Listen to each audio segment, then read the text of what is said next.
Like most Washington, D.C. residents who headed to the polls Tuesday, Dean Madsen voted yes on Initiative 77, a ballot measure that would phase out the city's tipped minimum wage of $3.33 per hour. Even if workers earn plenty more in gratuities, Madsen felt the city's restaurants should have to pay more in direct wages than they've had to. "It just seems paltry," the 37-year-old said while leaving his polling place in the Brooklyn neighborhood. "Not everyone tips the same way, and not every restaurant distributes tips the same way. Why not set the bar higher?"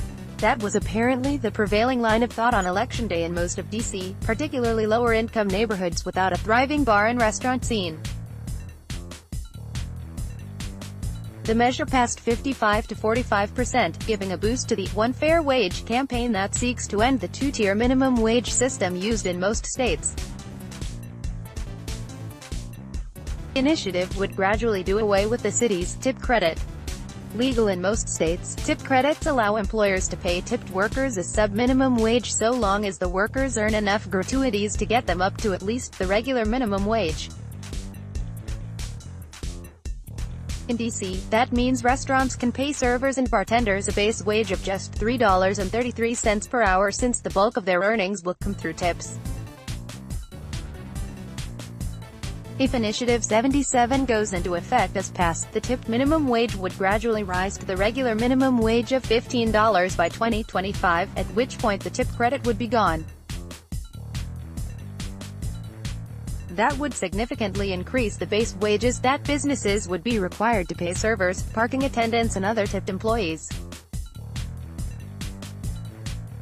There are 7 states, including Washington and California, that already require employers to pay all workers a full minimum wage before gratuities.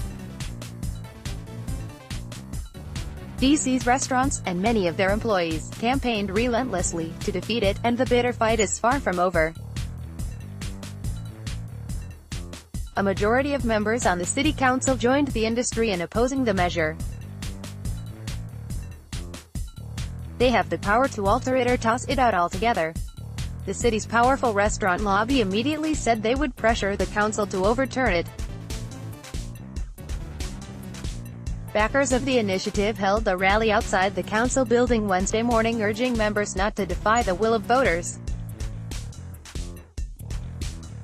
Some of the most vocal opponents to the measure in the city were themselves bartenders and servers.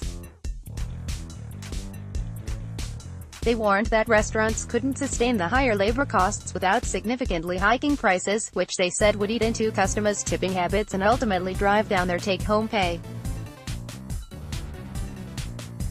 Many bartenders in the city's liveliest nightlife corridors wore "No on 77" pins and gladly told diners and bargoers why they were against it, even if it was supposed to help them. Judging from the voting results, their message did resonate in more well-to-do neighborhoods. The initiative was voted down in most of the higher-income precincts west of Rock Creek, as well as in gentrified areas of Shaw, Logan Circle and Capitol Hill, all of which have thriving restaurant scenes.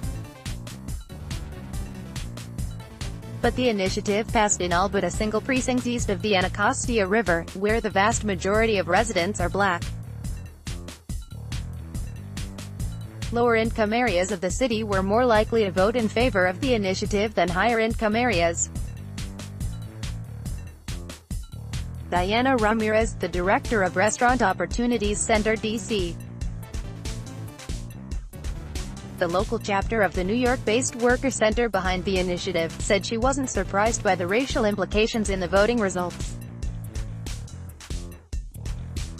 "That's exactly why we did this," Ramirez said. "The system works for some people and it isn't for others. People of color are affected more by this. It wouldn't be a good look for the council to completely spike an initiative popular with the city's lower-income residents. They could look at other ways to water it down though, such as by putting a higher tipped minimum wage in place, or by making the phase-out of the tip credit even more gradual."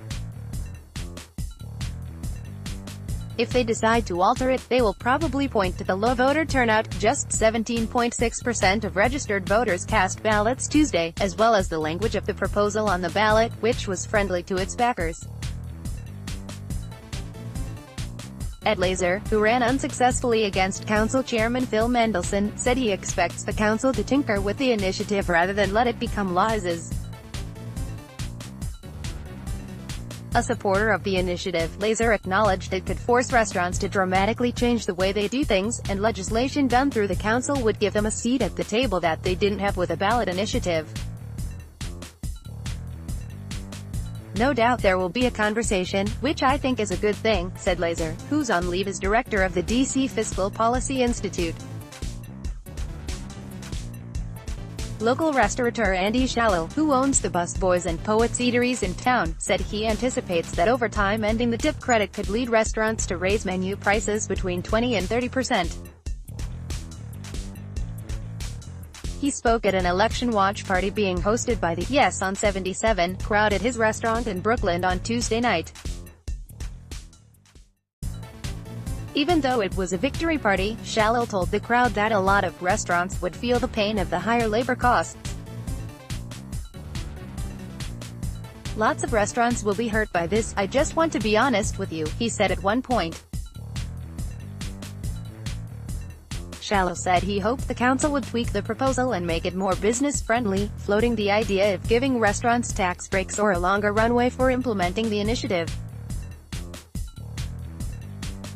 But whatever happens, Shallow said the ballot measure's success started an important conversation, and he hoped tipping would become less ingrained in the culture.